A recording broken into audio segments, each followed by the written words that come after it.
Hello, Internet, and welcome to my live reaction for Eden Zero, Chapter 58. When we last left our heroes, we found out the truth behind why Valkyrie left, which was that she had been subjected to this kind of anti-robot racism, which I'm not sure if is the right term for that, but you know what I mean.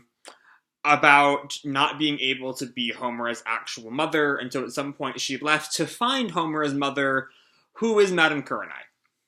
And that was the big twist we ended on last week. And I'm sure it's going to turn into a big thing in the coming chapters as the Sun Jewel arc continues.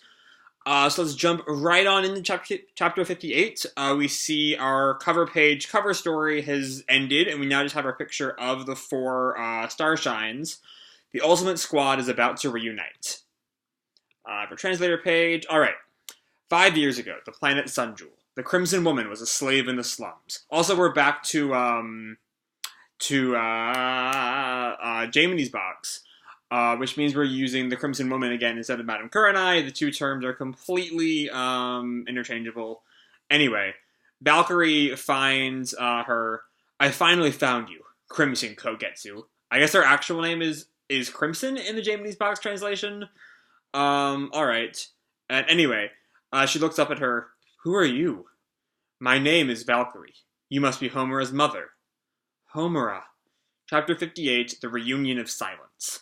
An interesting thing here is that we see on Kurenai's neck that she already has like the slave collar, which means that was already in place before she took over Sun Jewel. Though she has a lot more on her neck than Shiki and Homura ever did, with like 44 million. Anyway, yes, I can't believe she's still alive. And Valkyrie looks at her. It looks as if you've been treated badly. A woman can't live normally here. The sex traders called the Baron Mordon. The sex trader called. I think the S is a mistranslation. The sex trader called the Baron Mordon rules over these parts. It's going to be okay now. I will bring you home to Homura. What kind of far-fetched thing are you saying? As long as I have this necklace on, I am the same as a slave. And Valkyrie points to someone that she's brought with her, who is Paul, younger Paul. I brought someone who can remove it. Well, if you use my steal technique, you'll be able to remove it. I hate doing annoying things. This is the thief, Paul. I was a thief teacher. As I got into a little fight with him here, he's latched onto me. I was so moved when I got so beat up. I feel like I can only call you teacher now. Oh, so I guess Valkyrie just like beat the shit out of Paul. I don't remember becoming your teacher. And we see Paul still has his own necklace on because he still did in the present. You can take other people's necklaces, but you don't take off your own? You've done well to ask. There are rare metals that you can get that aren't transferred over to the Baron Mordon. Super high-grade ether condensed, namely the Tears of Planets or the Rakurima. This can be sold for quite a price.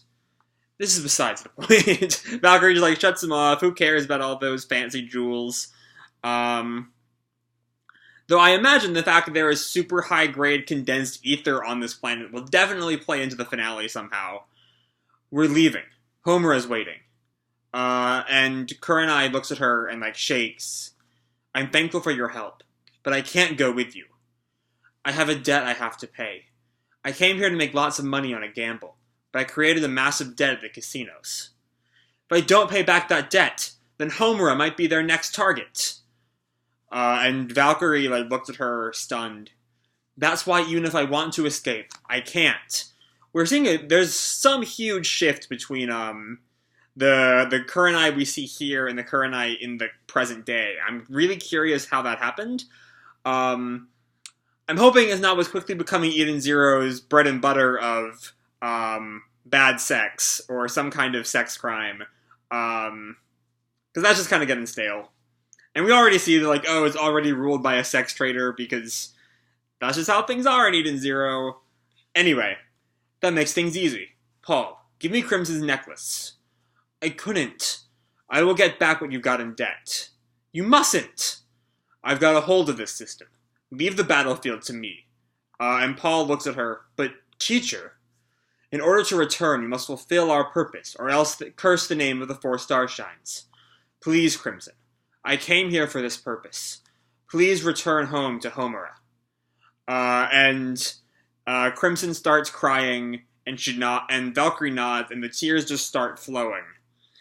I won't ever forget this deed, Valkyrie-sama. I really want to know why she doesn't just leave here. 2 years later, Paul and Valkyrie are eating together. A woman's life is very short, isn't it, teacher? What are you talking about? It's a report that came in recently. That woman Crimson who you let escape? After that, she became a wife to the Baron Mordon. Okay. I was not expecting that to happen. She didn't return to Homura? That woman. This time I'll drag her back if I have to. Well, that woman murdered the Baron and took to power over this planet. She now calls herself the Crimson Woman. What is the meaning of this? She's the kind that makes debt to the casino. She's just one of those kinds of women. Please don't become a human-hating person. I know, being human or android is no excuse for being terrible. What an idiotic woman. Paul, take off your necklace. We will go to that woman and put her in her place. Okay, and Paul gets up, and something happens, and Paul looks shocked. What's that? It's coming from the mining area. And we see the bugs are, like, storming the streets as the citizens all, like, flee. Or, I don't know if those are meant to be the same kind of, like, stone bugs we've been fighting. They look very fleshy for stone bugs. And they're, like, all over the place. One is, like, biting off a guy's arm. All kinds of bad stuff. An army of stones? I guess they are still the stone guys, even though... Oh, I do see a little bit of stones, like, popping out of their, like, backs and things. Okay. And a couple of bugs come towards Valkyrie, and she just, like, wipes them out. Valkyrie-sama, we're in big trouble. The woman who came to power after the Baron. She demands of us to mine more metal. She revoked the stones that were in the mining fields. And this happened. And Valkyrie is enraged. Crimson! That woman! They keep going, even though living quarters will be overrun. There's even women and children in that direction. Set up a perimeter here. We've got to stop them in their tracks. And we see some guys coming up with guns and things. And Valkyrie stands in front of all of them, in front of the stones. Everyone, head over to defend the living quarters. Teacher? I will stop them here. It's my responsibility for unleashing that woman. I can handle this by myself. And we see she starts to glow, with, like, parts of her cheeks start to, like, pop up. And some kind of mechanical thing underneath is appearing. I can't tell quite what's going on there. There's no way. There's too many. And these two things kind of, like, pop out of Valkyrie's back. Just go. Valkyrie weapon system. Online. Odin strike. And we see all these kinds of... Their swords, very reminiscent of Homura's Ether Blade, are all surrounding Valkyrie, as she has this, like, winged form going on. I'll show you what was once called Eden's Sword. And all the blades go, like, flying at the stones. An explosion comes over. The stone monsters are, like, dying left and right. The explosion moves into the streets, it looks like. Or maybe not, because Valkyrie doesn't seem too concerned about that, and she, like, runs into the stone monsters. And we see she's, like, bloodied up, fighting, and we cut to the Crimson Woman.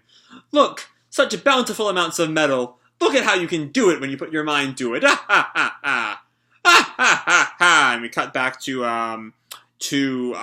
Valkyrie fighting the stones. And just then, a stone monster, like, bites through one of Valkyrie's arms. And she looks down at the monster, and she cuts it up with her other arm. Oh! And some more monsters come at her as Valkyrie, like, rages at them. And all of the people can only watch. As Valkyrie, kneels down, blade in the ground. She flashes back to Homura. I love you, teacher. And she smiles. I just remembered. I didn't say anything back. And we see it looks like she killed all the monsters. I as well. Love you too. And that's where she still is. I think she died. The cover lied to us. They're not getting back. Because, yeah, we see, like, part of her head is missing. Yeah, like, her whole, like, this side, I think it's the side of her head, I'm not sure how, I think maybe her left side. The left side of her head is gone, along with, like, the skin on this part of her eye.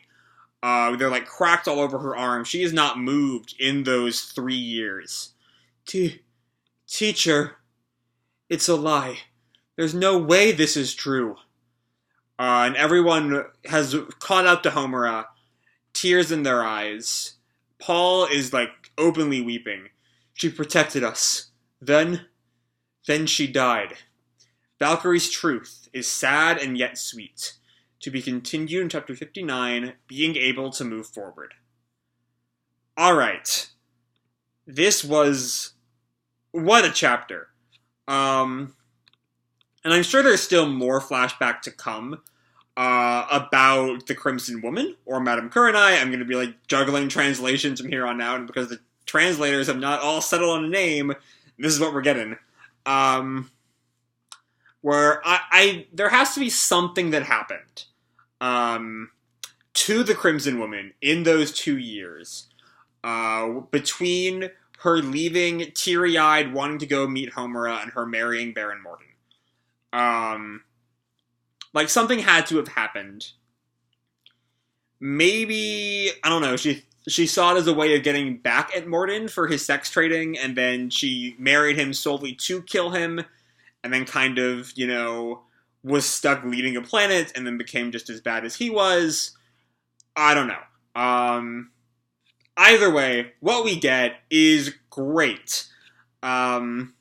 There's this little foreshadowing here of the highly condensed ether, which is definitely going to play something into the finale, if not either in the finale of this arc, if somehow they get the Crimson Woman down into the labor district, or in a future arc, as the Rakurima appears in other places, more than likely. But yeah, and then we have this great sequence of Valkyrie standing alone against the monsters. I really do love this bit of the Crimson Woman fully, like, not concerned about what's going on in the labor district as the woman who freed her dies because of her actions. There is no redemption for Madame Kurenai. I don't know if she's gonna die here. That could definitely happen. Or if she'll be a more recurring antagonist. I'm not sure. I don't know. But she's full-on, you know, irredeemable villain. Though I do still expect there's something more to her story.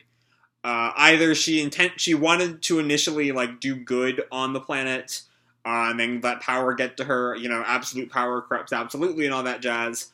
But either way, it ended up with her completely beyond any semblance of morality, and Valkyrie dead. Her last thought being her love for Homura, which Kurenai has clearly forgotten. Which goes into last week's chapter title of Mechanical Mother. You know, Valkyrie was more mother to Homura than Kurenai ever was. As Kurenai just kind of abandoned Homura, even when she had the chance to be free. So yeah, this was a great chapter. It was fantastic. An incredible end of the Valkyrie backstory. And it complicates the larger narrative in a lot of ways, as there is no way to repair the 4 star shines. How are they going to get past through the Dragon Waterfall or whatever if they need the 4 star shines and one of the 4 star shines is dead? Can they repair Valkyrie? I feel like repairing Valkyrie would mute the emotion of this scene. But maybe they can do that. I don't know. We'll have to wait and see. So I'm going to leave this video off here. Hope you all enjoyed the chapter and the video itself. If you did, don't forget to drop me a like or subscribe or, you know, do whatever makes you happy. And remember, your life is your own, okay? Bye!